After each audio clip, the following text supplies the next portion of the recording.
Bueno, mi nombre es Aníbal Raúl Ruiz Moreno, es mi apellido. Soy veterano de Malvinas.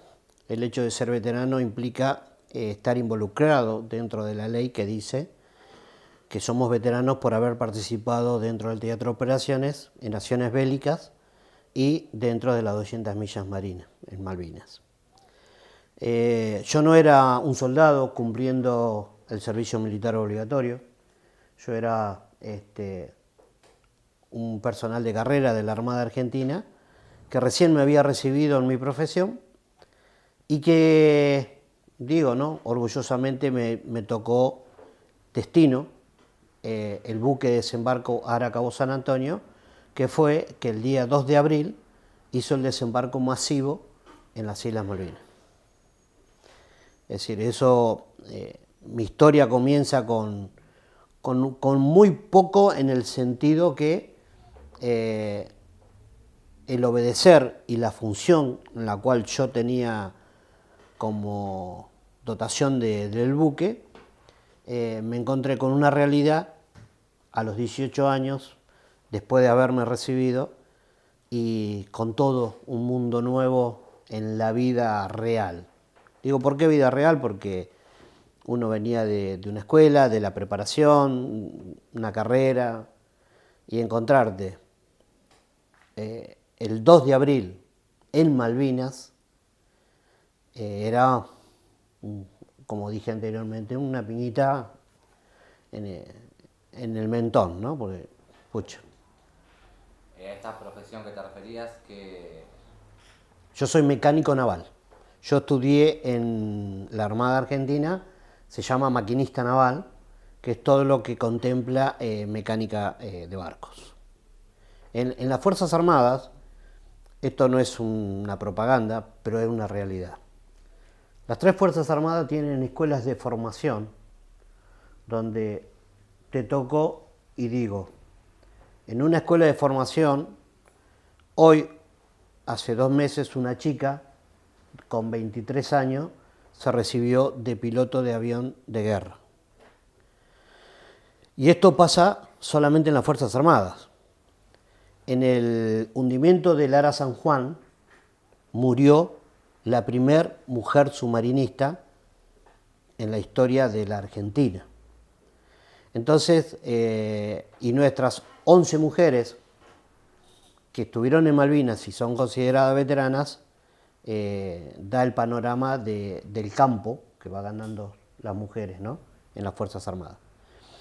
Entonces, bueno, mi historia me encuentra con esa realidad en Malvinas, donde empecé a buscar en mi mente la historia, no la tenía para nada presente, y bueno, encontré que Malvinas estaba allá abajo, en nuestro sur, que no eran tierras propicias para nada, que ni siquiera hay agua potable en Malvinas.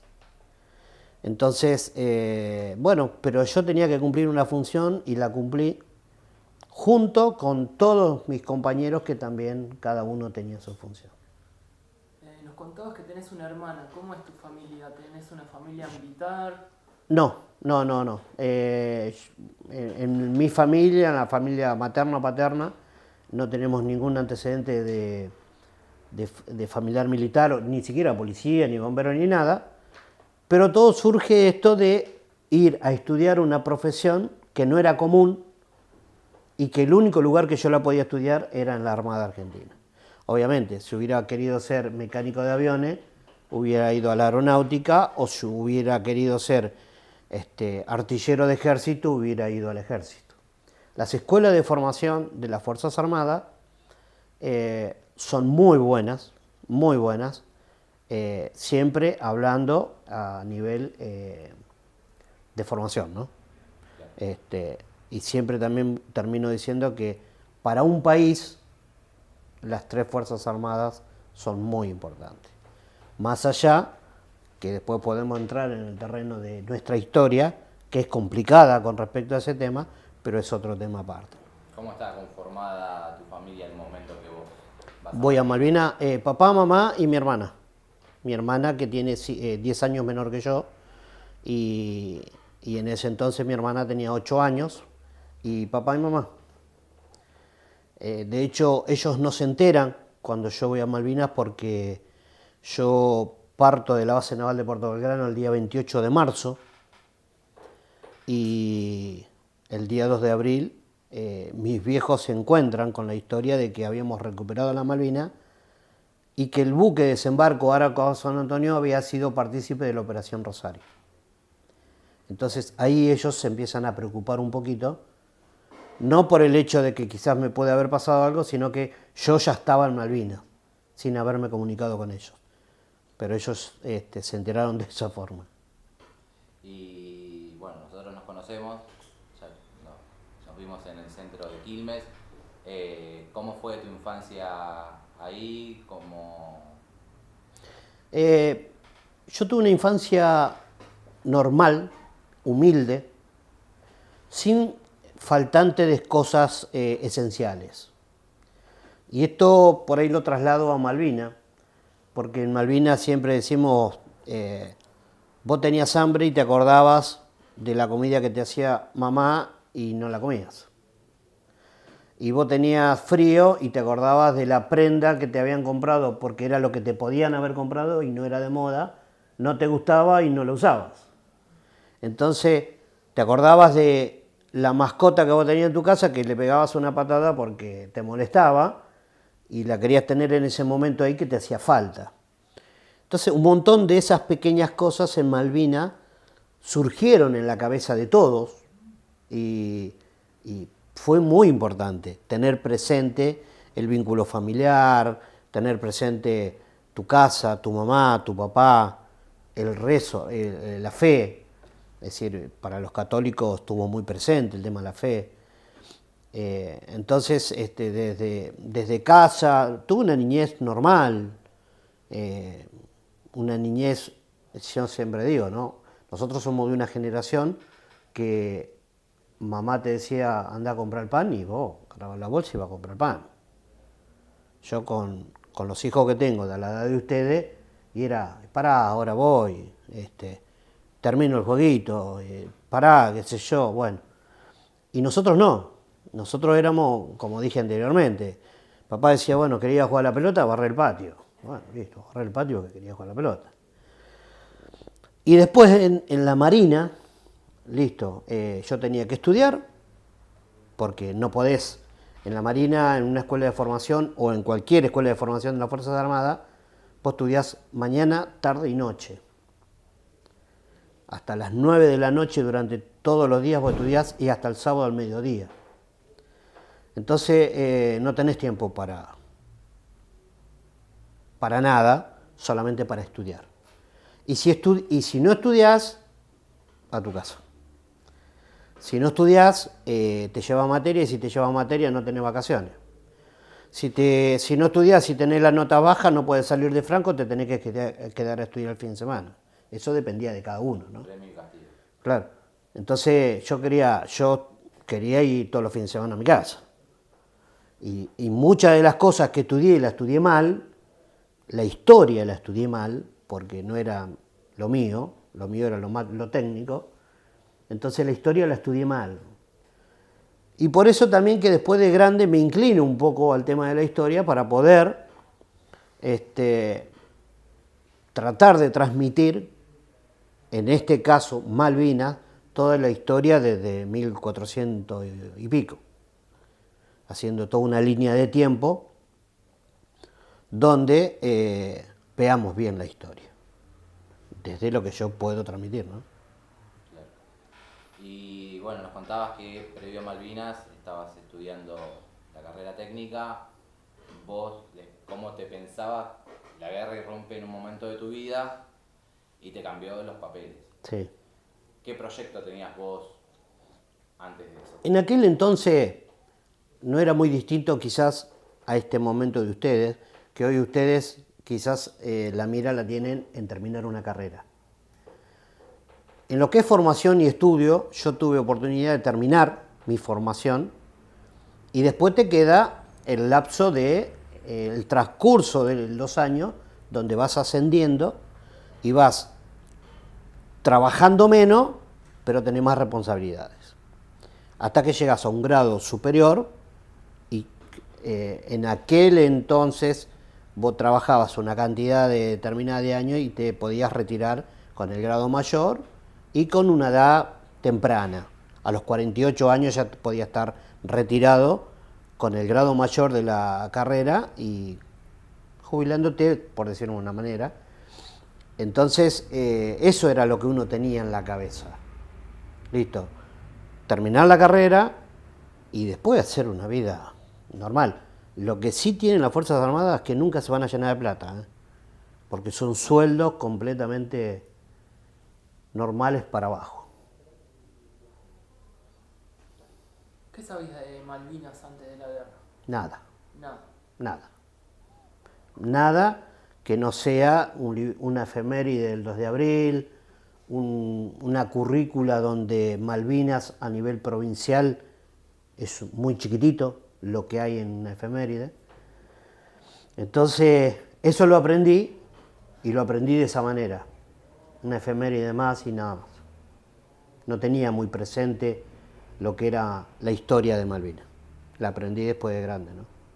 ¿Y de qué forma vos te enterás que vas a Malvinas? ¿Tuviste posibilidad de elegir? No, es decir, cuando uno está en una carrera militar, no podés elegir, tenés que cumplir. El cumplimiento es normal. Lo que tienen las Fuerzas Armadas es que vos tenés 4 años en un lado, 4 años te van al otro, 4 años te pasan acá, 4 años te pasan allá. Por lo general son cada 4 años te rotan de distintos destinos, se llama. Uno transcurría en una forma prácticamente normal de que era el cumplimiento de lo que vos tenías que hacer. No era, no podías hacer más de eso, de lo técnico o de la formación, a nivel formación. Porque ya lo que habíamos estudiado era el máximo de lo que podíamos estudiar. Y yo la verdad que yo cuando tenía 18 años, o menos, 16, 17, en una carrera técnica, hoy en día la tecnología de los materiales se estudia en una carrera universitaria. Yo la estudié cuando tenía 16 años y era una materia muy linda, muy pesada y bueno, y aprendí mucho de ese tema. Pero hoy tenés que transcurrir un montón de tiempo más en una carrera universitaria para aprender esa materia. Por eso que también nosotros el estudio lo hicimos en 3 años, porque estudias mañana, tarde y noche hasta las 21 horas y los sábados hasta el mediodía. Es una forma intensiva de estudio. ¿Y no habían estudiado nada de Malvinas o habían tenido alguna hipótesis de conflicto en la instrucción? No, cuando yo ingresé en el año 79 a la Fuerza, estaba muy presente el conflicto con Chile, lo que fue el canal de Beagle, porque eso fue en el año 78. Y en el año 78 escuchamos, nosotros que éramos aspirantes de primer año, escuchamos todo lo que se hablaba con respecto al conflicto con Chile por el canal de Beagle. Era lo que teníamos presente en ese momento. Vos me preguntaste anteriormente si pude elegir ir a Malvinas o no. Y nosotros, ustedes tienen que acordarse, porque es parte de la historia, que el 28 de marzo de 1982 hubo una movilización social en Plaza de Mayo donde se manifestaba todo el desconcierto con el gobierno militar de turno. Ese 28 de marzo, que la Plaza de Mayo se llenó y que hubo muertes inclusive, ese día estábamos zarpando de la base naval de Puerto Belgrano con todo un movimiento raro para nuestras costumbres, porque había mucho armamento, porque había mucho combustible, porque había mucha tripulación aparte de la propia del barco. Habían embarcado soldados de ejército, habían embarcado soldados de prefectura, de gendarmería, no era común. pensábamos que era un ejercicio más de tanto de lo que habíamos hecho. Y empezamos a navegar un día, 2 días, 3 días de navegación con mucho temporal, mucho temporal. Nuestros mares del sur son muy bravos para navegar. Y el San Antonio tiene las peores condiciones para ese tipo de navegabilidad, porque el Cabo San Antonio es un buque de desembarco que ustedes lo ven en las películas, que abre la proa y desembarcan por la proa vehículos, anfibios o tropa. Y ese barco abajo técnicamente no tiene quilla, es plano, porque puede llegar hasta la playa. Un buque de ese porte, navegando, es muy inestable. Bueno, digo esto por el temporal que nos agarró. Y al tercer día de navegación, el almirante Busser, el que estaba a cargo de la operación Rosario, nos da la arenga y nos dice dónde estábamos, qué íbamos a hacer y cómo nos teníamos que comportar. Ahí me enteré que iba a Malvinas, que la íbamos a recuperar y qué es lo que teníamos que hacer. Al tercer día de navegación. Al otro día llegábamos a Malvinas. Estamos hablando del 1 de abril. Sí. Llegamos el 1 a la madrugada y el día 2 se desembarcó. O sea que no tuviste posibilidad de hablar con tu familia No. previamente, nada. No. Ni yo, ni nadie. Es decir, el comandante de nuestro barco murió en el COVID, en el 2020 murió este hombre, una persona extraordinariamente humana, más allá de una jerarquía, ¿no? Uno en un barco donde tenés que convivir, las relaciones son distintas a un ejército que es más activo, más marcado, la jerarquía. En un barco, en la Armada, no es tanto. Y este hombre, siempre lo cuento como anécdota también, porque él venía de una agregaduría naval en Paraguay. Y le tocó destino el buque de desembarco del Cabo San Antonio, como comandante del barco. Y él siempre nos dijo, yo tampoco estaba preparado por estas cuestiones técnicas que surgen de las Fuerzas Armadas. Hay un video de él donde él cuenta esto, que él cuando zarpó le dieron 5 sobres y a cada latitud que iba llegando tenía que abrir un sobre que era una orden distinta. Y eso él nos cuenta a nosotros y está en un video de YouTube. Entonces para él también, él siempre dice que estaba muy agradecido de su dotación porque cada uno de nosotros hizo lo que tenía que hacer de la mejor forma posible. Entonces el almirante Busser también nos dice que, bueno, por favor, la actitud ante los Kelper en Malvinas tenía que ser determinada, iba a ser castigado aquel que no cumpla con... Entonces, bueno, vos tenías que hacer algo, lo cumplía, era la mejor forma de entregar lo tuyo, en lo que sea, en la especialidad que se te ocurra. Desde el cocinero, cuando uno está en un barco, cuando se toca rol de combate se llama, uno tiene distintos roles para distintas cuestiones. Roles de desembarco, roles de combate, roles de controles de avería, roles de control de incendio. Uno tiene un montón tenés una lista con un montón de roles que vos, este rol tenés que cumplirlo en tal lugar. Para este rol tenés, bueno, eso es lo que uno tenía en la cabeza. Cuando te tocaba tal cosa, bueno, vos se veía que tenía que hacer esto. Te tocaba tal otra, sabía. Esa era la forma de llevar adelante una unidad, digamos.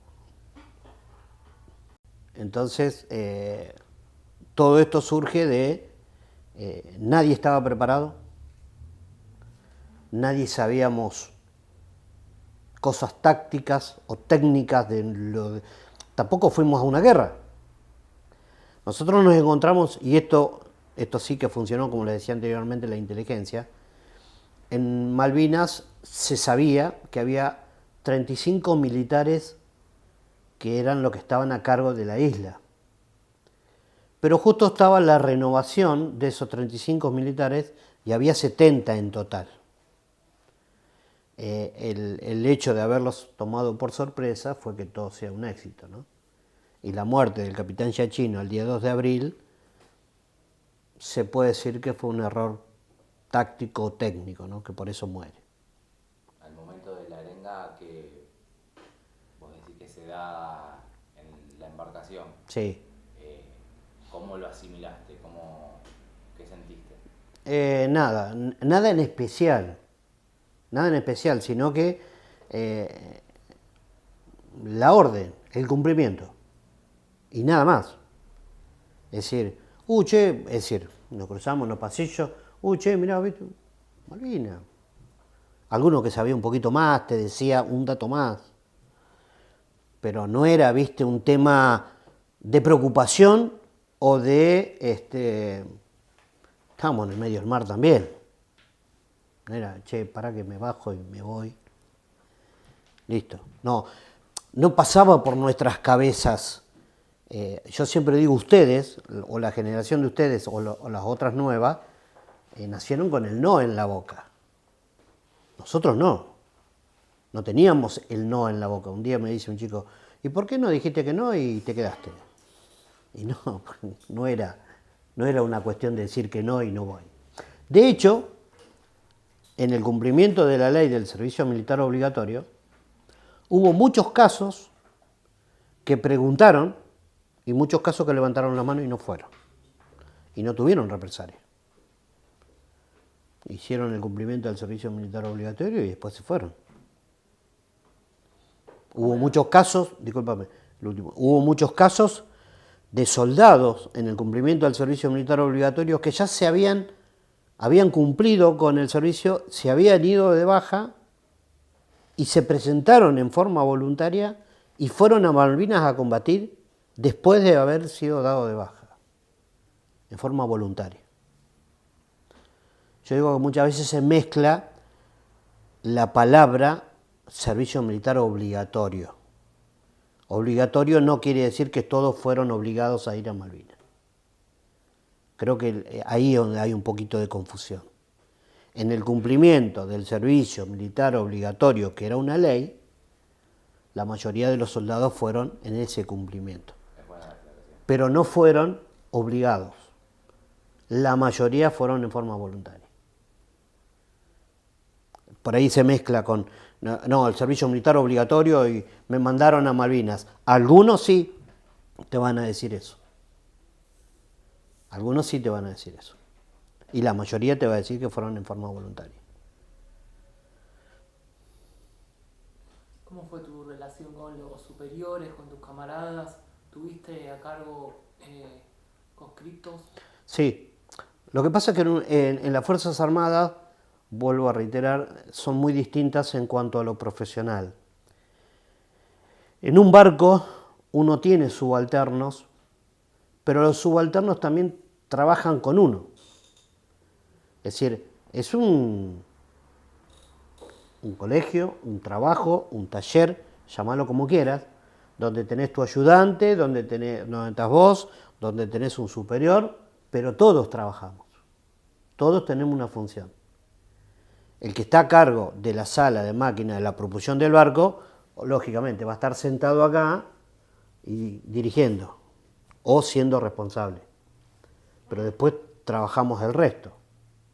En su momento después me tocó estar a mí sentado, encargado de una sala de máquina de propulsión, y eso hace que siempre los conscriptos que tuvimos o que tuve a mi cargo siempre me decían que era un civil con jineta, porque trabajábamos todos iguales.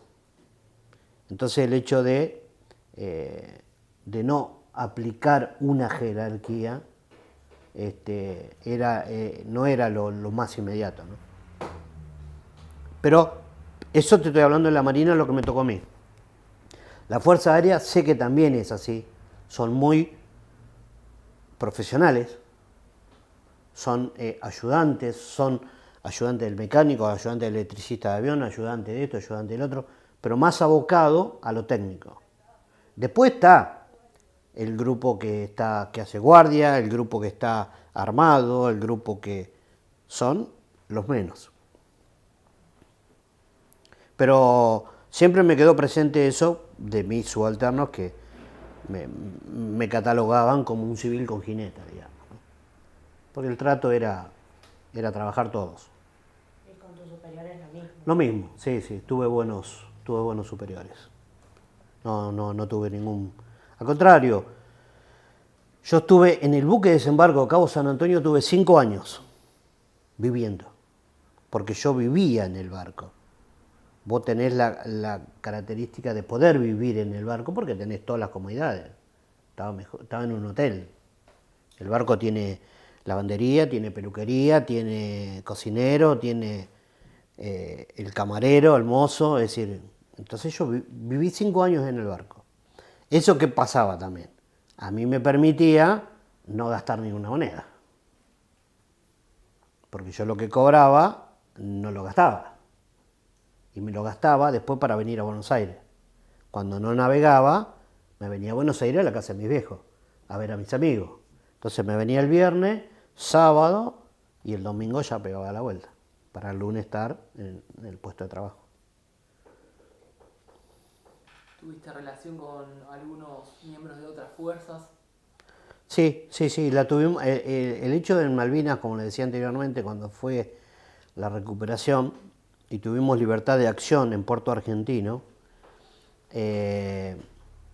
tuvimos contactos con los compañeros de ejército, con los compañeros pero también relacionado con la actividad de cada uno, porque enseguida los compañeros que fueron de ejército, que son de infantería, fueron destinados a lugares ya más claves, y yo tenía contactos con los que dentro del ejército, la Fuerza Aérea, estaban más relacionados con mi profesión.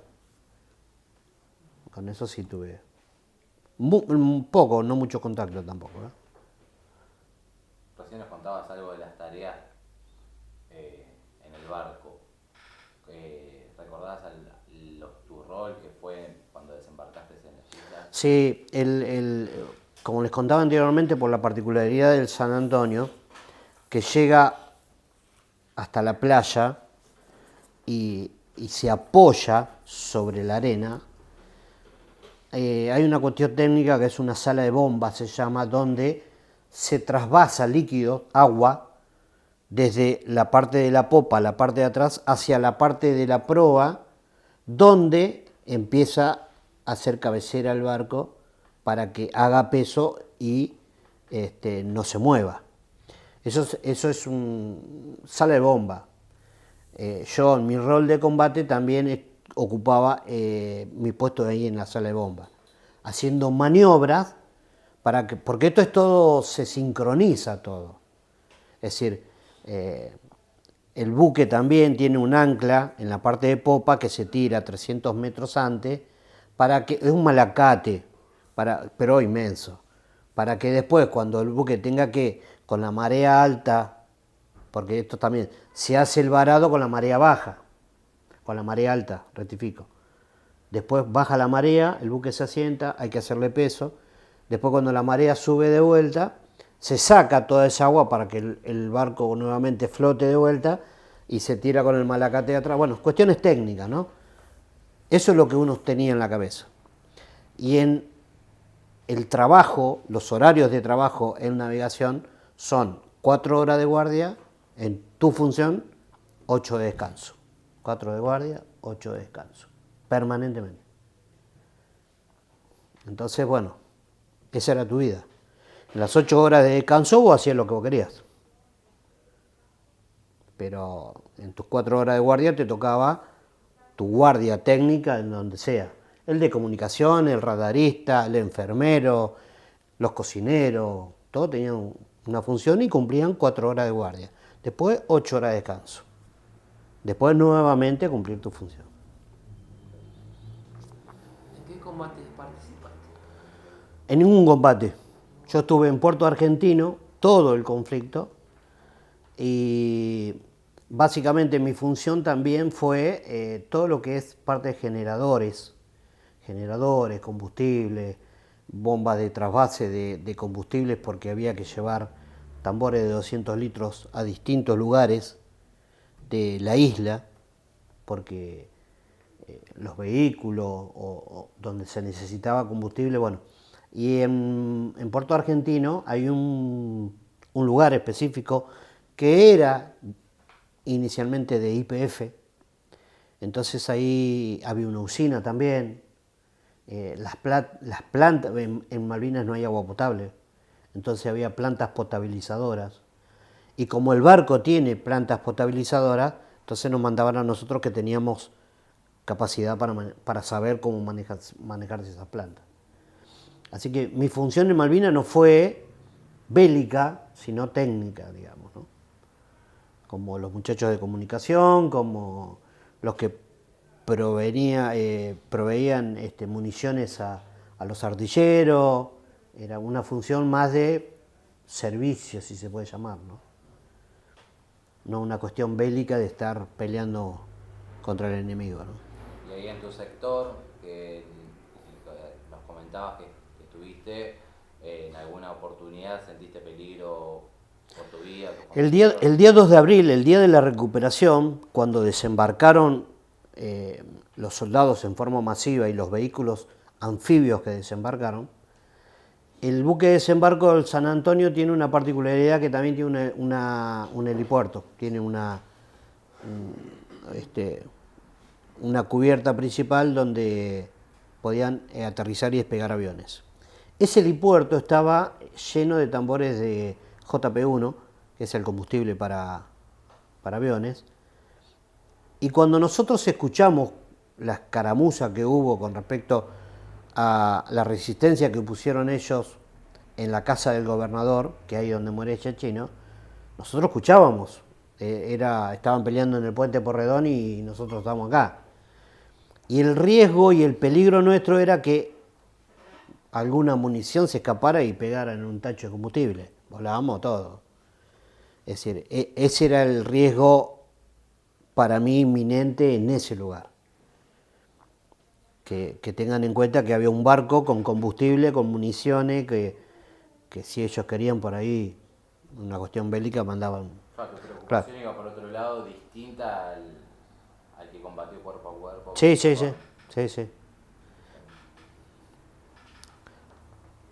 ¿Recordás alguna... No, perdón. No. ¿Recordás a algún compañero que sufrió algún tipo de accidente que lo marcó? O que no, Sí, nosotros, a ver, particularmente en el buque, un caso muy importante que pasó, vieron, los barcos tienen amarras, las sogas que van atados, ¿no? A los muelles. Pero en este caso también había vehículos en la parte de la cubierta principal, y una de esas amarras en navegación, en temporal, se soltó y le pegó a un compañero y le cortó la pierna. Digamos, ese accidente, por decirlo y llamarlo de esa manera, fue también marcó en nosotros un ánimo, digamos, ¿no? Ya el ánimo, mira lo que le pasó a este, ¿no?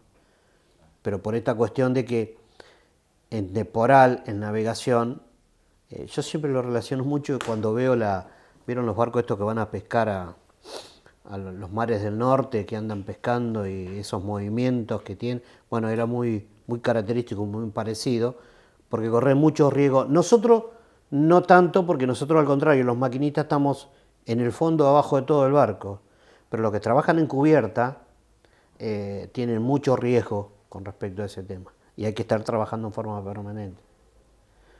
Digamos, como caso anecdótico es ese, ¿no? De un compañero que perdió la pierna por una amarra que se soltó, ¿no? ¿Cómo te enterabas de por ahí, o si es que te enterabas de todo lo que estaba pasando en tierra? Nosotros en el barco, los compañeros que están en la parte de comunicación, radiocomunicación, o todo, es todo es medio de película también, cuando uno ve que hay un montón, una sala de operaciones, en los barcos también las tienen, y los compañeros, cuando nos juntábamos a comer o cuando nos juntábamos en algún lugar de esparcimiento, contaban, che, mirá, dicen esto, che, dicen el otro. Es decir, nos enterábamos distintas cosas a través de nuestros compañeros que estaban en la sala de operaciones y nos contaban las cosas que iban pasando. De esa manera teníamos por ahí un panorama de lo que iba pasando, digamos, ¿no? Y a raíz de esto de lo que decía la compañera, ¿te enteraste vos del hundimiento del General Belgrano? Sí, nos enteramos en forma automática, fue muy drástico, y yo en el crucero General Belgrano murieron 5 compañeros míos de promoción.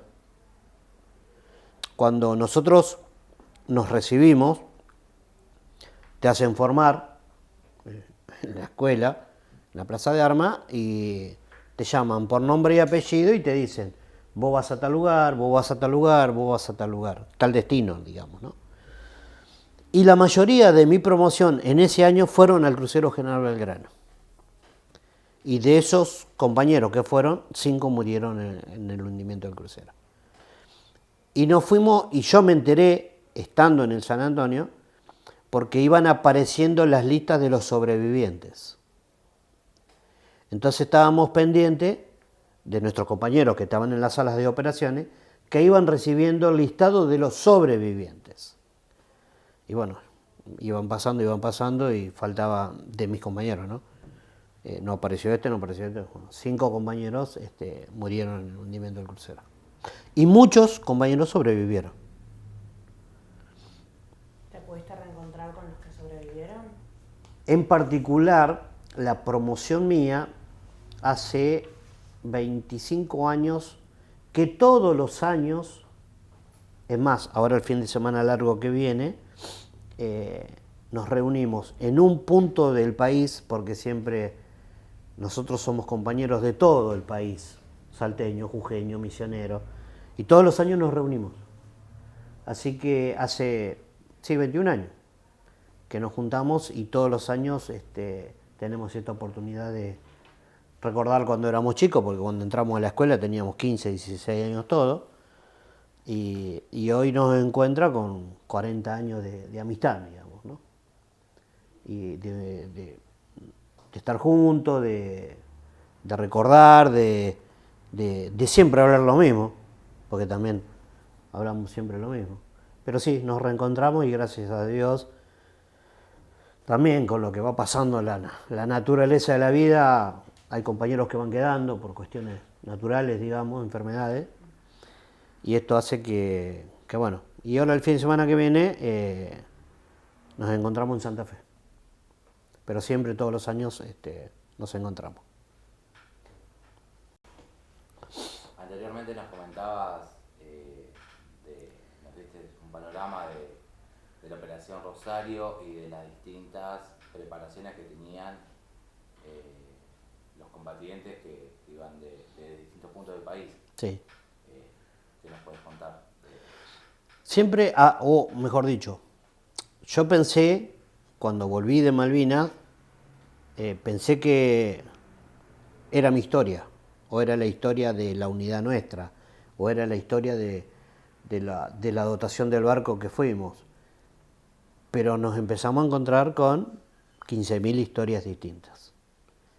Porque después, cuando los veteranos empezamos a nuclearnos, a encontrarnos, y empezás a escuchar la historia de la historia del otro, la historia del otro, y empezás a hermanarte. Por eso digo en comunidad, porque yo puedo hablar o puedo no hablar con un veterano que me va a entender, porque vivió lo mismo. Pero no puedo hablar con el hombre de acá a la vuelta porque no lo vivió y no sabe. Entonces, esta cuestión de haber vivido lo mismo nos hermanó. Yo siempre cuento una historia. Una vez estaba en Mendoza y agarré un camino y me perdí de montaña y veía que venía una estanciera y esperé que llegara. Yo estaba con el vehículo y veo que cuando llega tiene un calco en la puerta de veterano. de él, donde él había estado. Y bueno, le pregunté que andaba perdido, qué sé yo. Y le digo, yo también soy veterano. Me presenté, le conté, qué sé yo. Me dice, ¿dónde estás parando? Le dije, estoy parando en un lugar acá. Dice, ¿por qué no venís esta noche a casa a comer? Yo estaba con mi señora, le digo, bueno, le digo, vamos.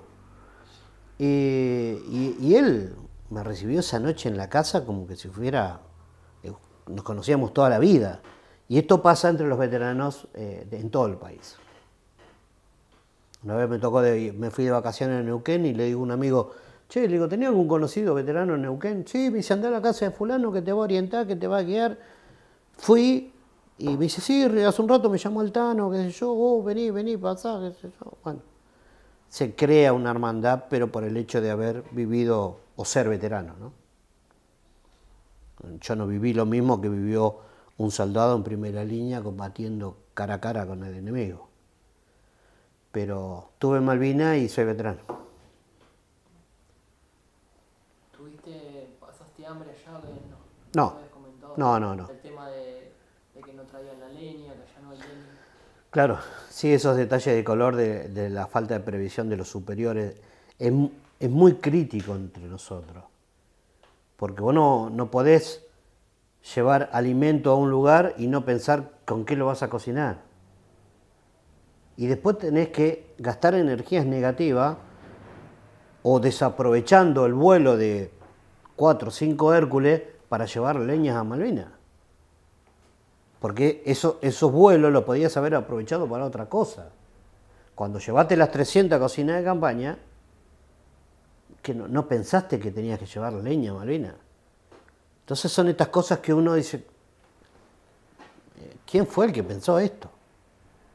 Está bien, había que llevar las cocinas de campaña, pero que había que organizar, porque esto que estoy contando fue sorpresa del momento. Esas 300 cocinas de campaña se distribuyeron en la isla Soledad en distintos lugares. Y después, ¿y la leña? No hay leña. Es una cosa de loco. Es decir, vamos a hacer un guiso de arroz y no tenemos arroz, qué sé yo. Es decir, Bueno, comentabas de la preparación técnica y táctica de los que iban. sí, es decir, yo siempre digo, porque también me tocó vivirlo, un superior que en las escuelas de formación de las 3 Fuerzas Armadas hay una escuela que se llama la Escuela de Guerra, que vos tenés que estudiar, para seguir en la carrera tenés que estudiar la Escuela de Guerra. Y la Escuela de Guerra se estudia como estudias acá. Tenés que estudiar, tenés que aprobar, listo, aprobaste la Escuela de Guerra. Claro, pero es una teoría. De ahí a lo que nos tocó vivir en Malvinas, completamente fuera de la teoría. Esto también, por ahí lo escuchan hoy de mí, pero lo van a escuchar de los pilotos, lo van a escuchar de todos aquellos que tuvieron que hacer muchas cosas improvisadas para poder salir adelante. Entonces toda la teoría, pero es lógico también, por la Argentina, al ser un país de paz y no tener experiencia en guerras, se nos escapó la tortuga, por decirlo de una manera.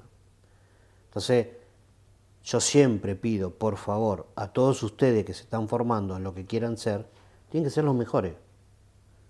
Carnicero, peluquero, panadero, político, médico, lo que sea. Tienen que ser los mejores.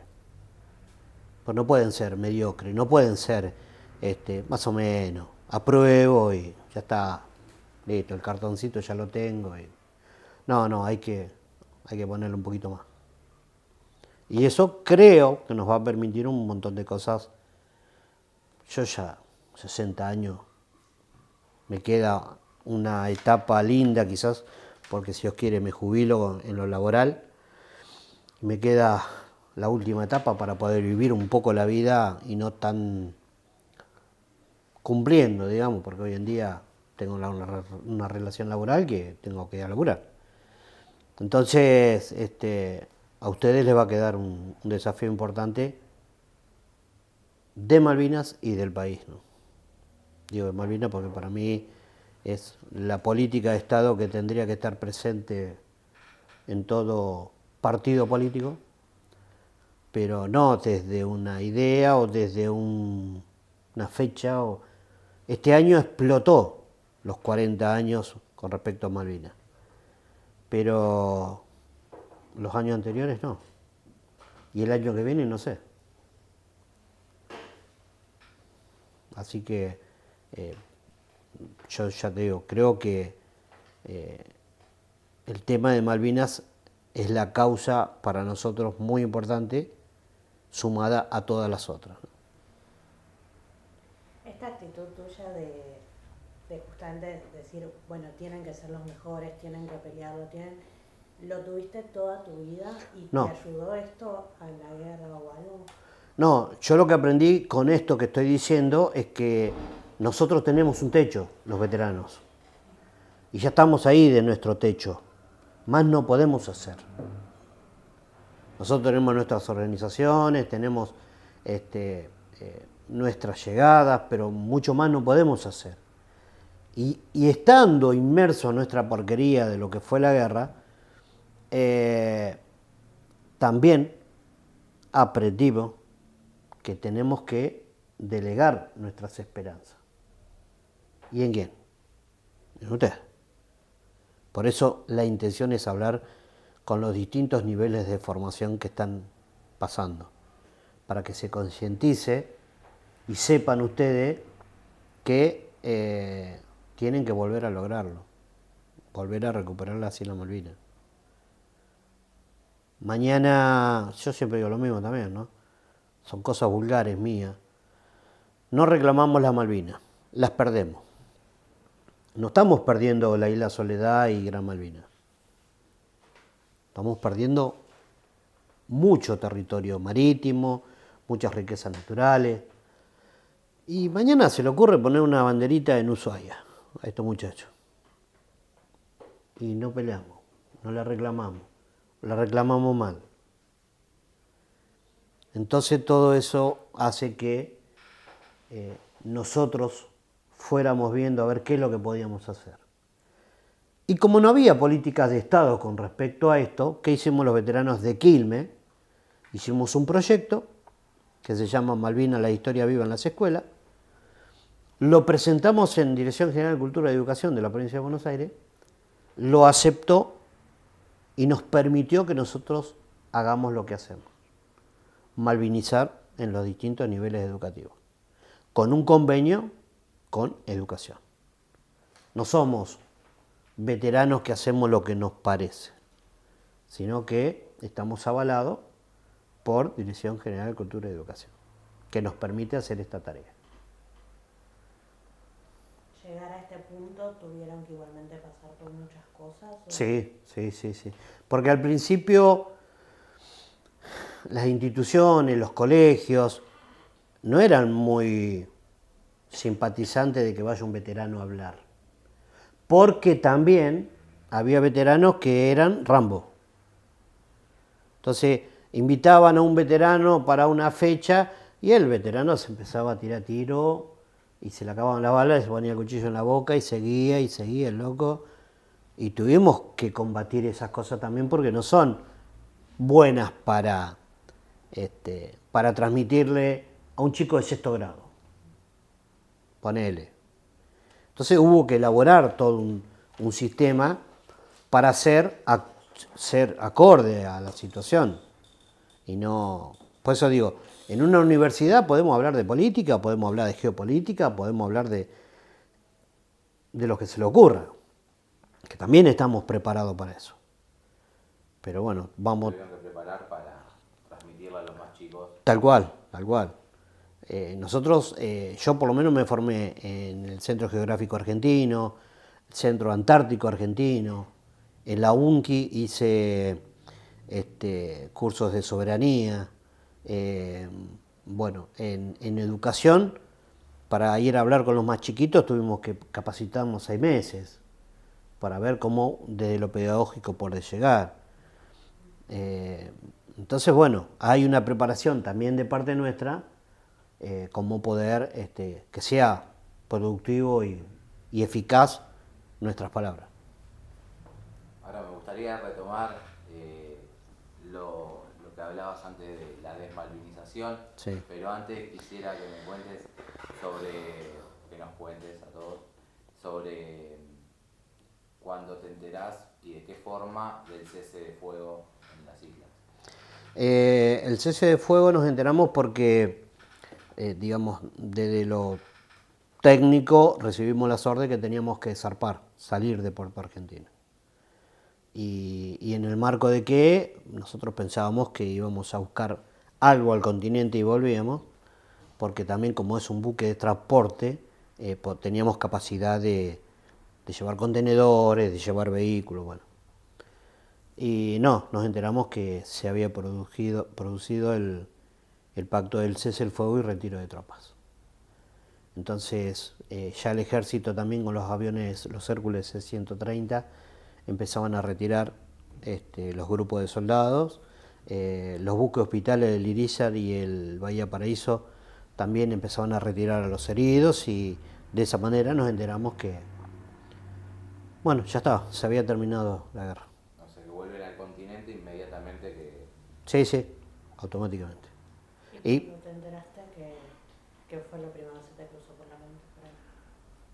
cuando volvíamos, ¿Cuándo te enteraste? y la verdad que era un alivio de decir, bueno, no sabía lo que venía después, pero listo, que eso terminara y que, porque el hecho de ver compañeros heridos, de ver compañeros, digo compañeros en la isla, soldados que estaban heridos o deambulando, porque también había una organización muy pésima con respecto a los sistemas de sanidad. Es decir, era, bueno, capaz que estabas herido y bueno, vos que, listo, andá a caminar 10 kilómetros que está el otro hospital. Pues, 10 kilómetros. Bueno, un montón de esas cosas que era un alivio para todos. Esto también por ahí lo generalizo. Hay muchos compañeros que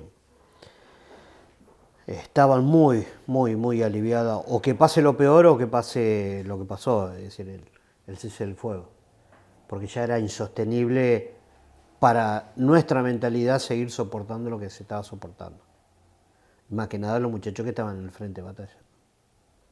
Sin alimento, sin preparación, sin abrigo, que se te venía el enemigo encima, que ellos estaban más preparados, que ellos tenían más equipamiento. Bueno, era también una cosa distinta. No hay mucha explicación tampoco a esas circunstancias.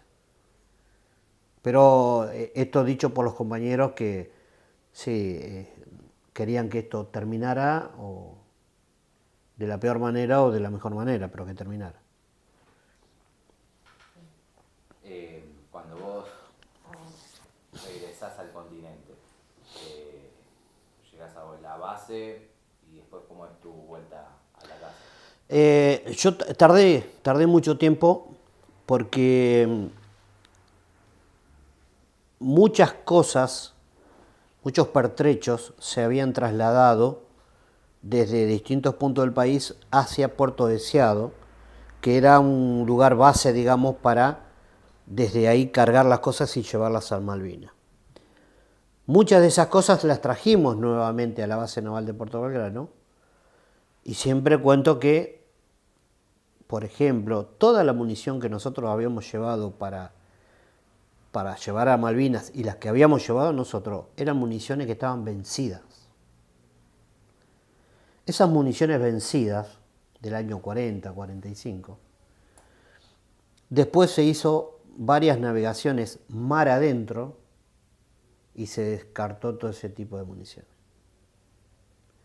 Entonces todo ese tiempo de distintas cosas hizo que yo volviera a los 3 meses después que terminó la guerra a mi casa. ¿Cómo fue ese reencuentro con tus familiares? Y hermoso. No obstante, ya había tenido comunicación con ellos, y lo primero que salía era, bueno, cuando pueda voy, pero que estaba bien. Entonces, el hecho de haber podido tener comunicación ya era un alivio. Y después cuando nos reencontramos, bárbaro, ¿no? Por eso siempre digo, es decir, ¿cómo sobrevivieron? Y el destino, la suerte, la condición. Otros no tuvieron esa suerte. Actualmente, ¿cómo está conformada tu familia? Mi señora y yo, porque mis hijos ya cada uno tiene su vida y el más grande, incongruencia entre las cosas, ¿no? Porque el más grande, yo siempre digo que a mis hijos lo que siempre hice hincapié es darle educación, más allá de comprarle un auto, comprarle algo material. Y el más grande es profesor de educación física y trabaja en el sindicato de Moyano, administrativo. Gana más ahí que laburando de profesor de educación física. Pero bueno, y el más chico es mecánico de autos de carrera. Está a un nivel importante y es lo que le pude dar. ¿Siguió más o menos tu...? Sí, el más chiquito se le ocurrió tener un karting y de chiquito le compré un karting. Y ahí arrancó con el tema de... Estudió secundaria en Quilmes, bueno, el Chaparral, no sé si lo conocen. El Chaparral tiene una buena formación y después la técnica 1, cuando pusieron el 7º año con orientación automotriz, él se pasó del Chaparral a la técnica 1 y terminó con 7 años el industrial con especialización automotriz. Y ahí arrancó con los autos de carrera. Porque tengo 2 amigos, tienen auto de carrera y bueno, arrancó ahí. Y hoy está bien posicionado, loco. Laburando, ¿no? Laburando. Pero bueno, solo, con su vida, yo siempre reniego porque gasta plata a lo loco. Lo que gana, lo gasta. No guarda nada, no tiene nada. Tiene una moto, un par de zapatillas y una campera, creo, nada más. No tiene nada. Y la gasta todo, la gasta todo. ¿Qué edad tienen ellos? 33 y 29. 33 y 29. ¿Y cuándo te uniste o fuiste parte desde el principio en el centro de veteranía?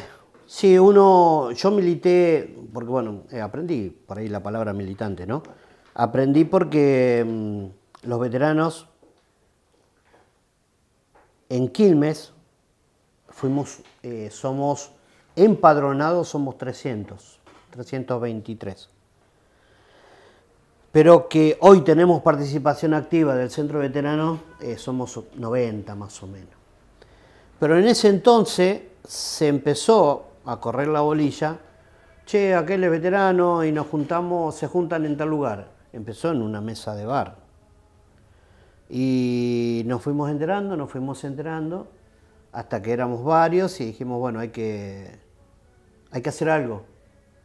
Y alquilamos una casa en la dirección Entre Ríos 78, atrás de la estación de Quilmes. Tuvimos muchos años ahí. Y ahí donde empezamos nosotros mismos a organizarnos y después a nuclearnos con otros centros de veteranos de otras localidades. Después se formó una federación provincial, después se formó una comisión nacional, siempre bastante piramidal y en pos de luchar por lo que no teníamos. No teníamos trabajo, no teníamos obra social, no teníamos una pensión, no teníamos nada. Y como sabíamos que en otras partes del país, en otra parte del mundo, que habían estado en conflicto, tenían beneficios, empezamos a interiorizarnos nosotros mismos y empezamos a trabajar sobre esos beneficios, que hoy los tenemos. Hoy los tenemos, una pensión, una obra social y punto. Lo básico. Sí, pero bueno, sí, siempre milité o siempre estuve con las agrupaciones de veteranos. Lo que pasa es que también cansa, como todo cansa. Ya a esta altura no quiero mucho más. Hoy me aboco a esto. Y después del conflicto, ¿cuánto tiempo te llevó para poder volver a hablar? Me llevó tiempo, pero no por mí o por mi interior, sino que me llevó tiempo por la vida que tenía, por lo laboral, por la vorágine de los proyectos, del estudio, me pude comprar la propiedad, es decir, todas esas cosas me fueron llevando que no estaba tan pendiente de los veteranos. Entonces mi vida, también Malvinas ocupaba el lugar que tenía que ocupar, pero estaba más abocado a buscarle recursos a mis cosas, ¿no? Y era a través del trabajo, básicamente, y el estudio. Cuando volviste, ¿de qué trabajaste? Mi primer trabajo después que me fui de la Armada fue en una usina industrial, porque por lo general el tipo de motores generadores o el tipo de motores que hay en una usina industrial es muy parecido a la de un barco, una sala de máquina, calderas, turbinas, motores. Entonces mi profesión nos desempeñamos mucho en industrias de aquella época. Y lo que tenía de bueno que yo pasé a ganar 4 veces más de lo que ganaba en la Marina. Es decir, hasta ese nivel estábamos de bien visto, digamos, ¿no? Y de responsabilidad y un montón de cosas más. Pero siempre cumpliendo, y yo con temprana edad, digamos, también, ¿no? Es decir, teniendo mi experiencia laboral a temprana edad, yo era muy responsable, quizás a comparación pero por mi historia, porque sabía bien y estaba bien preparado. ¿Cómo fueron esos años en la Armada después de Malvinas? Fueron muy raros, muy raros. Primero que después de Malvinas vino el gobierno democrático, el gobierno de Alfonsín, la democracia, y ya Alfonsín modificó muchas leyes de las Fuerzas Armadas. Esto implicaba más años de servicio, distintas cuestiones que ya había un cambio en las Fuerzas Armadas. Bueno, listo. Las absorbimos, digamos, cada uno, ¿no? El que no quería. Muchos compañeros míos se fueron en el año 84. Ganábamos 2 pesos con 50. Yo era soltero, no me alcanzaba ni para salir 2 fines de semana seguidos de joda. Y después el trato también cambió con nosotros, con los que habíamos estado en Malvinas. Si vos me preguntás por qué, nunca lo entendí. Nunca. Y mis compañeros que terminaron la carrera en el año 2013, siempre nos cuentan toda la problemática que les tocó vivir dentro de la misma fuerza por haber sido un veterano de guerra. Y esto es un común denominador de las 3 Fuerzas Armadas. No sé por qué. Si me preguntás, no sé, pero pasó así. Entonces, muchos veteranos que éramos personal de cuadra en esa época, durante los años posteriores tomamos la decisión de irnos de baja voluntaria se llama. Porque Alfonsín ya había modificado la ley de que nosotros podíamos rescindir del contrato en cualquier momento. ¿En qué año te fuiste de baja? En el año 87. Yo tuve la suerte como premio, yo estando en el San Antonio, que tuve 5 años, tuve el 81 hasta el 85. Mi jefe era muy compinche, éramos, más allá de que era un superior mío. Y un día le digo, Jorge, ¿cuándo me vas a sacar de acá? Porque ya no era normal tampoco que esté 5 años en una unidad. Y me dijo, quédate tranquilo que te voy a dar un premio, me dijo. Año 85. Y todos los diciembre de cada año llega desde el edificio de Libertad el libro de pase para donde te va a tocar el año que viene irte de pase. Y en el año 86 me tocó el pase a la Fragata Libertad.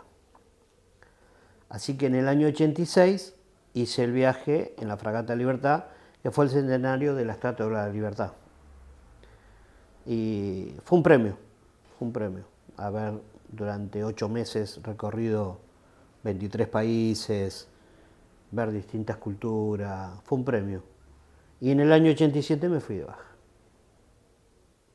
Tenía buenos promedios, es decir, uno en las Fuerzas Armadas todos los años te califican a fin de año. Y la calificación deben ser como 10 papeles de eso, porque entra a tallar todo, te califican todo. Y tenía buenos promedios, pero intentan convencerte de que no te vayas porque y no, me fui, pues ya no me daba para más. Y ahí me dediqué a la actividad privada. ¿Con qué grado te fuiste? Cabo principal en el 4º año. Respecto a lo que hablamos de la malvinización, ¿qué considerás que deberíamos tener en cuenta como sociedad para malvinizar? Considero que tienen que saber la importancia de nuestros recursos naturales, la importancia del punto estratégico de las Malvinas, la importancia del continente antártico. Son las cosas para mí puntuales que los chicos, la sociedad tiene que tener en cuenta para seguir peleando con la cultura para recuperar las Malvinas. Para mí es primordial. Volcar mis esperanzas en ustedes, que ustedes lo van a hacer. Por eso siempre en alguna charla pregunto, ¿no? ¿Quién quiere ser político? Y todos se asustan, ¿viste? Nadie dice nada. Y ya estamos en el horno. Le digo, si nadie quiere ser político, estamos en el horno, porque esto es un tema político. Y si hoy nos toca tener un canciller como el que tenemos, para mí muy crítico, y no está preparado para hablar de este tema en donde corresponde. Por eso tiene que haber una política de Estado, para que el gobierno que vaya pasando siga trabajando sobre lo mismo. No el librito de los 4 años y me voy. Entonces para mí el mensaje es ese, la concientización de que es muy importante tener presente la soberanía, ser un pueblo soberano, porque para reclamar algo también tenemos que hurgueteen mucho el tema de la soberanía o ser un pueblo soberano para tener responsabilidad en lo que estamos reclamando, ¿no? ¿Qué significa para vos ser un pueblo soberano? Ser un pueblo soberano es tener la capacidad de afrontar esa responsabilidad. Y hoy no creo, yo en lo particular, que no lo somos ni lo tenemos. No tenemos esa responsabilidad. ¿Por qué? La ONU nos aumentó nuestra plataforma submarina en 150 millas marinas más. Y no tenemos recursos humanos para cuidar, para controlar o para explotar esa superficie que más tenemos. Hoy si tenemos que hacer un barco factoría en Astilleros Río Santiago o en Tandanor, no tenemos capacidad humana para hacerlo. Entonces, la responsabilidad de un país, por lo poco que entiendo, es decir, listo, tenemos que tener barcos en la marina para poder patrullar nuestro territorio y poder cuidarlo. No que los ingleses le den permiso de pesca a todos los países del mundo que vienen a pescar y se llevan nuestros pescados. Ser soberano para mí es pelear por la cultura. Yo voy a Chile y voy con el DNI. Voy a Bolivia, voy a Paraguay, voy a Uruguay con el DNI. A Malvinas tengo que ir con el pasaporte. No sé, para ustedes quizás sea otra cosa, otra interpretación, pero para mí, es mío, es nuestro. ¿Cómo tengo que ir a Malvinas con un pasaporte? Y voy a Chile con un DNI, por decir algo, ¿no? Entonces la soberanía, el hacer uso de eso, de la soberanía, de poder tener nuestros derechos, de poder hacer o inculcar nuestra cultura, y todo lo que implica, por eso digo, por ahí también estaría para el hogar, ¿no? ver qué es un pueblo soberano. Como dije en el pasillo, ¿no? Mañana nos despertamos y las Malvinas son argentinas. ¿Qué hacemos? No sé qué hacemos. Porque no tenemos capacidad humana para hacer algo. Y si hiciéramos algo sería cualquier cosa.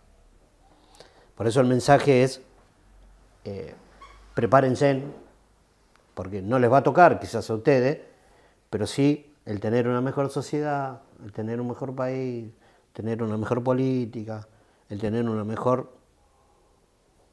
Estaríamos en este tema también un poco mejor.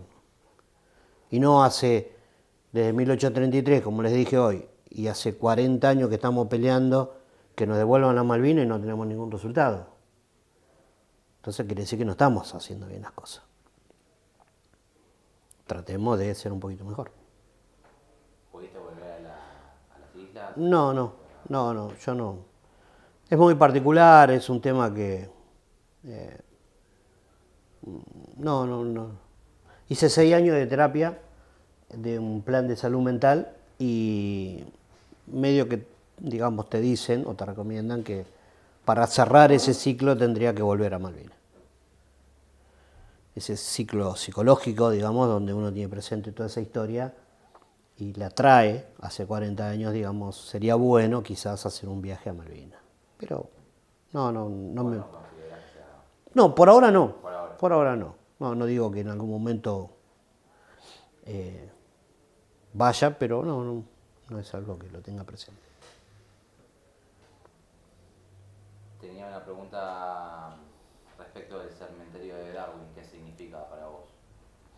La verdad que es algo muy importante para mí y para cualquier veterano. Es nuestro territorio en Malvinas.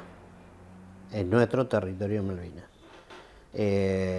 Son los muchachos que quedaron ahí, en guardia. Son los muchachos que si no vamos nosotros no va nadie. No va el pueblo a visitarlos, a llevarle una flor, a rezarle un Padre Nuestro. Y estuvieron ahí los muchachos y murieron ahí. Así que, y la decisión de la familia de dejarlos ahí es muy importante también, ¿no? Es nuestro territorio en Malvinas. Es muy importante el cementerio y bueno, hay que honrarlos a ellos, porque ellos son los héroes de la guerra de Malvinas. Los que dieron la vida, ¿no? Los que juraron dar la vida y así la dieron. Me parece tan efímero, pero así fue, ¿no? Ellos juraron defender la bandera hasta con la vida y lo hicieron así. Y yo considero particularmente que son próceres. Todo lo que hizo San Martín para con nosotros, todo lo que hizo Belgrano, todo lo que hizo todos nuestros próceres, todo. Y ellos también. Yo estoy, los muchachos estamos, la mayoría, pero ellos nos pudieron, 649 se la jugaron, en nombre de todos. Así que el cementerio de Darwin es un tema muy importante para los veteranos. Seguir manteniéndolos, seguir honrándolos y somos los veteranos lo único que vamos y los familiares que van a saludar a los muchachos. Respecto al proceso de identificación de los cuerpos... Buenísimo. Es lo mejor que pudo haber pasado con respecto a ese tema, la identificación de los cuerpos. Que nunca entendí por qué no fue de entrada, porque nosotros cada uno teníamos la chapita identificatoria. Entonces sabíamos quién murió. Y nosotros mismos sabíamos quién murió. Fuimos todos, ¿vos no volviste? Entonces, no entiendo por qué desde el principio no sucedió esto. Sí, hay cuestiones que, bueno, pero digo, esto tendría que haber sido, inclusive, echándole un poquito mano a la Cruz Roja Internacional, que estaba y que debería haber cumplido esa función de identificar a cada uno de los muertos. Y no pasó así. En ese momento no pasó así.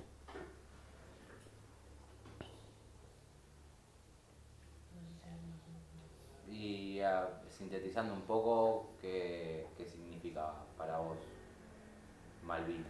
Cuando la escuchás, Y ¿lo ves en una bandera? no, a ver, nosotros, yo y todos los veteranos nos hicimos muy patriotas. Aprendimos, porque no lo éramos, aprendimos. Aprendimos a darle el valor a esa parte de la historia que fue muy importante para todos los argentinos. Así como fue la historia del proceso, todas esas cosas que se fueron viendo, trabajando, elaborando, resolviendo. El hecho de haber participado en Malvinas es un orgullo. Lo aprendí. Aprendí a darle valor a los símbolos patrios, a cantar el himno con el corazón, a escuchar o a interpretar las palabras del himno nacional. Entonces, fue todo un aprendizaje. Hoy son todas satisfacciones porque todo el mundo te ve, te saluda, te piden permiso para saludarte, como que si fuera, ¿viste? Y bueno, hay un montón de reconocimiento de la sociedad también, de la sociedad, de los gobiernos no. Yo el otro día, yo le mostré la moneda a ustedes en el centro veterano. Contanos un poco de eso. No la tengo ahí. Que a mí me da mucha bronca. Perdón por la cámara, ¿no? Pero que el gobierno haya pensado que por estos 40 años nos tenías que agasajar con algo, nos agasajó con una monedita acuñada por la Casa de la Moneda. Este es el reconocimiento del gobierno por los 40 años de Malvinas.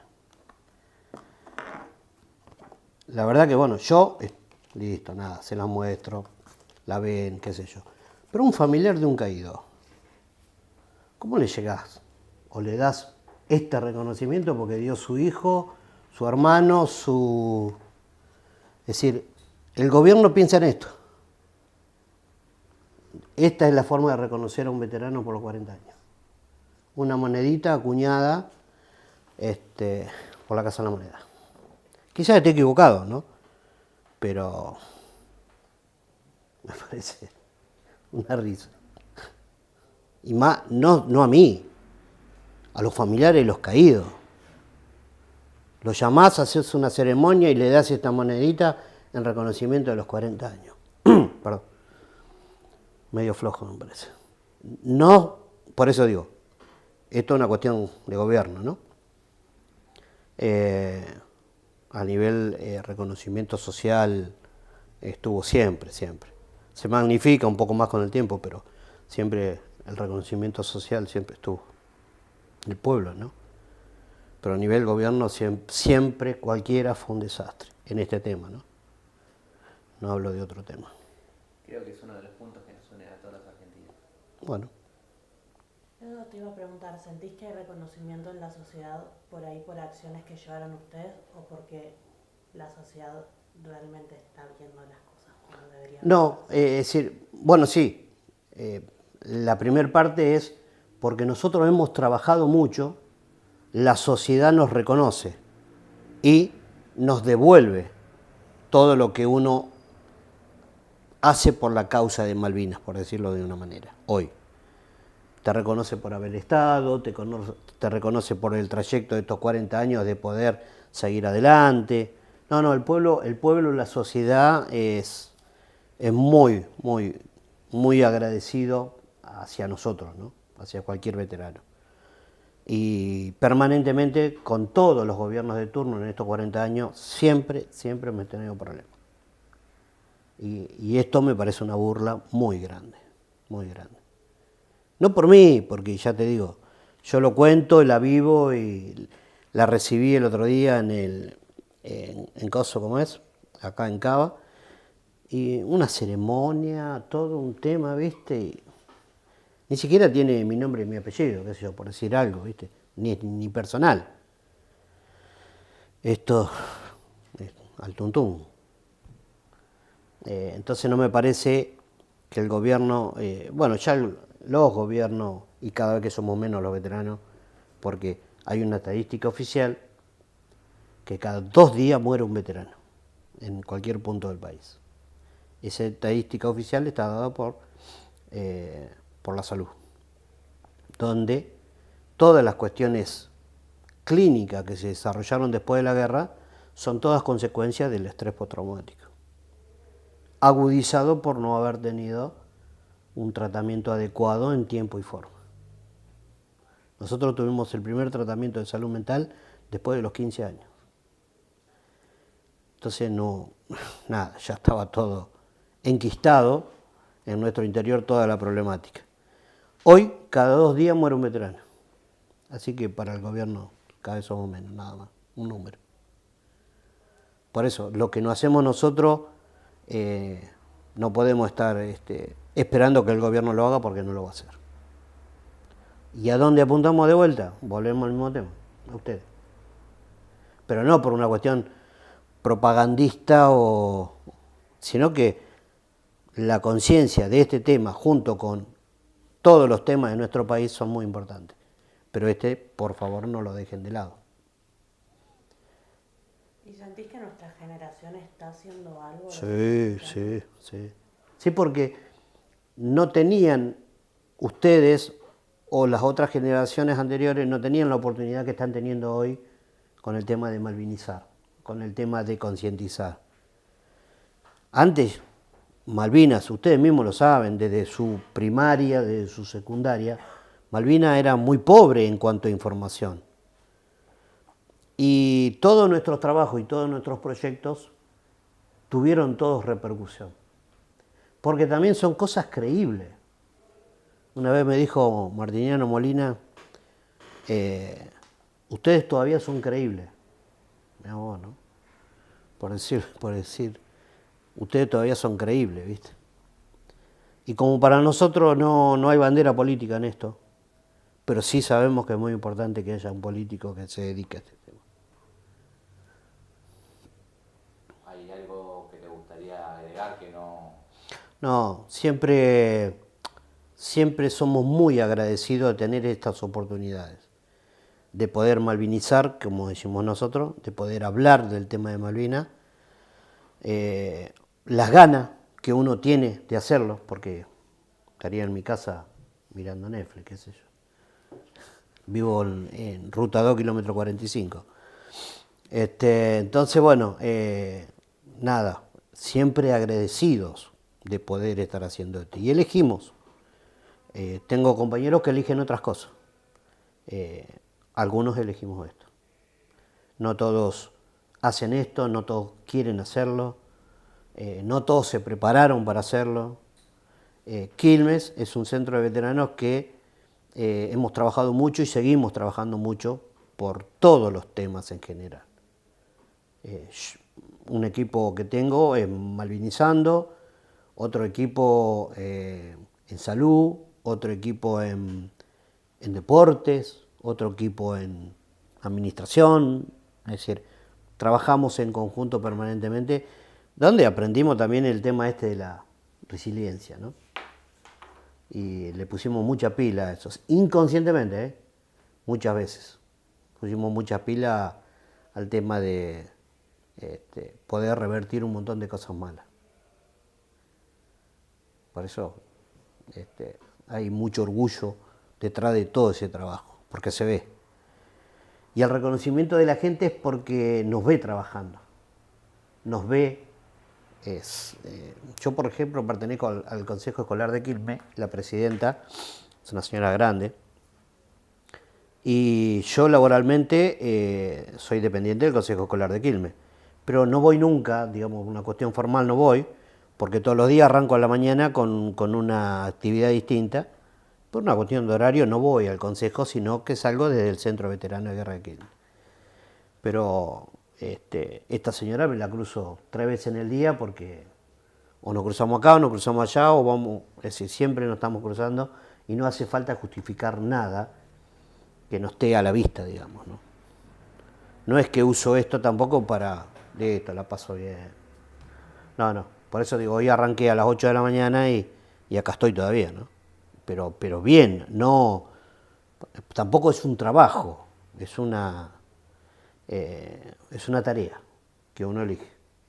Que también a esta altura de nuestras vidas, poder elegir y hacer lo que uno quiere, está muy bueno. Bueno, Aníbal, queríamos agradecerte en nombre de todos los compañeros y de la institución. Y la verdad que sentimos que es un orgullo estar teniendo esta oportunidad y que estés acá con nosotros, dedicándonos tu tiempo y toda tu experiencia respecto a lo que fue Malvinas para vos Bueno. y para todos nosotros. Bueno, desde mi parte, como siempre, también muy agradecido de participar, de poder tener esta oportunidad.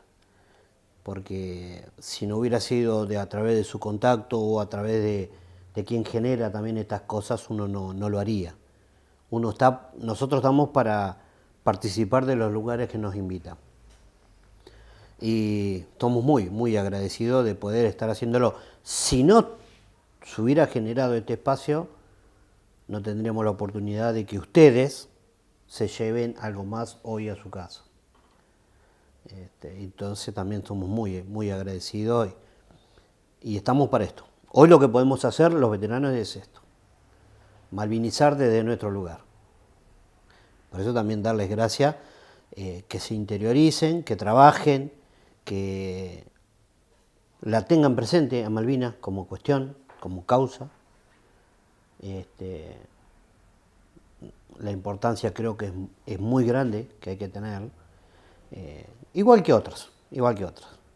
Malvinas no es puntualmente para mí el centro de la atención de un país, en este caso, porque tenemos muchas cuestiones para trabajar, pero bueno, desde su lugar, en lo que puedan hacer, bienvenida sea, para recuperarlo, ¿no?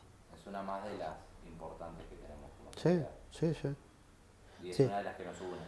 Sí, Malvinas une, no. Yo creo que y esto está comprobado en distintos ámbitos, aspectos, cuestiones gubernamentales o ideológicas, donde Malvinas une, no desune, une.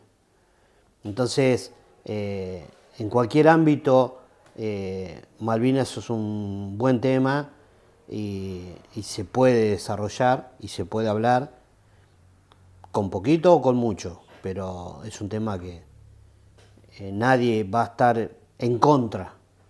Podemos estar en contra de las cuestiones de turno, las cuestiones políticas, bueno, listo, diferencias hay obviamente, pero no debemos olvidarnos del foco, recuperarlas nuevamente.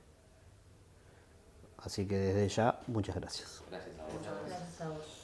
Y ya sabes que cualquier cosa tenés.